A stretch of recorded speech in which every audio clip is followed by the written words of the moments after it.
What is going on, everybody? I am back with another X and Y Wi-Fi battle. This time it's battle I had against my buddy Pan on Skype. He asked me for a battle and I was like, hey, why not? Also, we're not using any Mega Evolutions for this battle just because. So, anyways, I decided to lead off with my Heliolisk because I noticed that Heliolisk can outspeed everything on his team considering the fact that I am Choice Scarfed. And so I do manage to outspeed this Rotom, just go for the Volt Switch, get some Switch Initiative. But that doesn't at all tell me that this Rotom is Scarfed because I'm pretty sure Heliolisk has a higher base speed than the Rotom forms. So he is also going to be able to Volt Switch on my Ludicolo as he's going to get the Switch Initiative. He decides to go into his Greninja because, yeah, I guess he has something to hit Greninja, or this thing with. Turns out he does have the hidden power Poison, so that we'll be able to get some pretty good damage off of me, considering the fact that it is Stab and from the looks of it Life Orb. But don't mind that at all because I will be able to go for the Scald. I decided to go for the Scald over anything else just because I know that he won't want to go for a water or grass type move, considering the fact that I resist both of those. Well, don't resist grass, but anyways, I just know that he will go for a move that will change his type so that the Scald will not be resisted. And on the following turn, he decides to set up spikes, probably predicting my switch out into something else. But in all honesty, I really didn't feel the need to keep my Ludicolo around. So since he went for the spikes, that means the Scald is super effective, and that means it will kill the Greninja.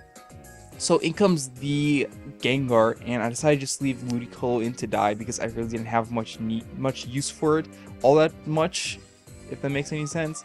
So decided to go for a Volt Switch on the Gengar because either I'll get a big chunk of damage off on the Gengar, or I'll get Switch Initiative on something. Do get the Switch Initiative on this Go-Goat here, and I decided to Volt Switch into my Carbink because I wanted to get my rocks up because I wanted to get my rocks up just so that Fortress won't come in with full sturdy. And plus I can get my dual screens up and help support Diggersby. I was forgetting his name for a second there. And help support Diggersby and its sweeping potential. So, turns out I see leftovers as well as Leech Seed on this thing, so it's kind of telling me that this thing is more of a bulky set. So that's good stuff to know, so that I can set up the Reflect as he Leech Seeds me. And on the following turn, I'm just going to go for the Stealth Rocks because I know that since Go-Goat are usually physically offensive, or their physical offense, or their attack is better than their special attack, I know I can take any hit from this thing because, I mean, he's not offensive, and I have a Reflect up, and I'm physically defensive, and Carbink has a lot of defense, like base 150. It's really good. I like it.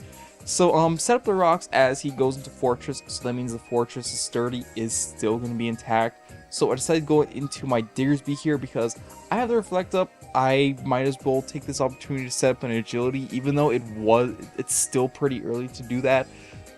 Oh, excuse me. So, yeah. So he just sets up his own rock. No, did he spin or set up his rocks? I think he set up his rocks. But, either way, I set up an Agility right here because I figured, hey, if I'm going to have any opportunity to set up or go for Agility, it's going to be now. So he goes for the Rapid Spit on my Agility, and following turn, I believe I just go for the Earthquake just to play it safe because even though he has 3 other things on his team that can take the Earthquake, being Go-Goat, Rotom, and his Gengar, then yeah. So in comes the Rotom to avoid the Earthquake. I kind of think he still should have gone into Gengar right there because Gengar could do more to Diggersby than Rotom can. Plus, I can hit Rotom with a Return right here. And speaking of Rotom, Rotom's so small. It's adorable in this game. Like, I like how its little arm things like flutter.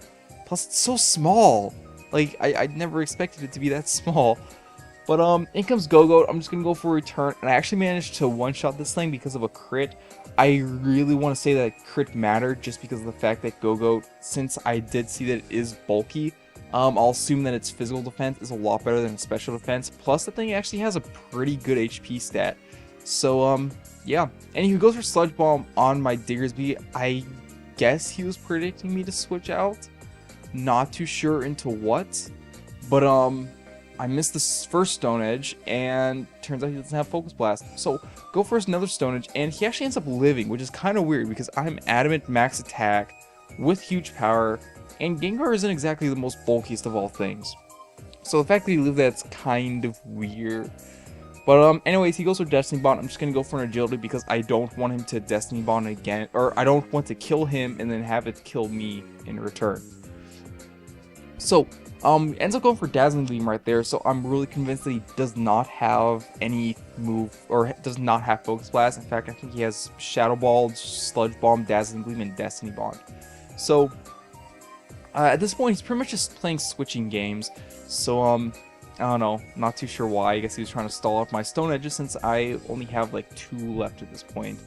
So anyways, this, like I said, this stuff's just switching shenanigans going on.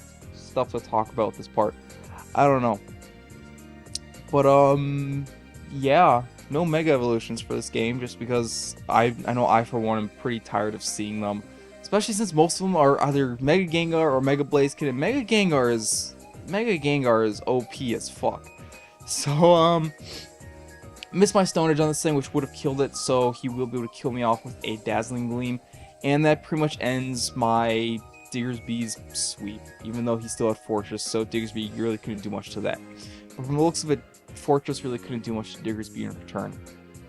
But anyways, I decided to go into my Heliolisk because I know I can outspeed things, just go for a Volt Switch, get some Switch Initiative on something if he does decide to keep his Gengar around.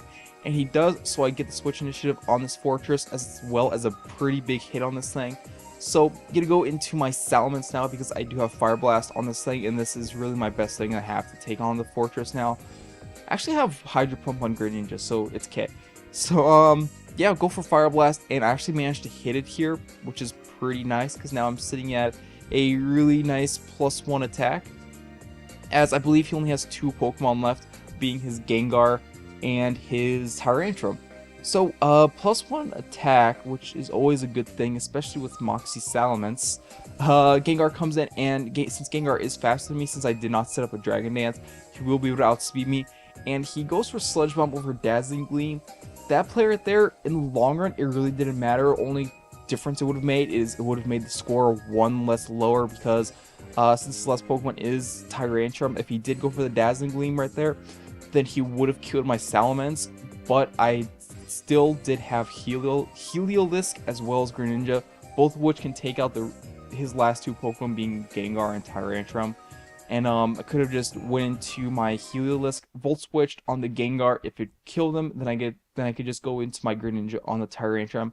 If he did switch out, the same as before, could have gone into Greninja on Tyrantrum, killed with an Ice Beam, and then Gengar would be left, and then just let Greninja die and go back into Heliolisk and kill that thing with a Volt Switch. So, anyways, that was good game plan. Hopefully you all did enjoy this game. If you did, feel free to leave a comment down below. Definitely do not forget to show the like button some love. And if you are not subscribed to me already and wish to see more content from me in the future, then feel free to click that subscribe button down below. So, with all that stuff being said, thanks for watching and peace.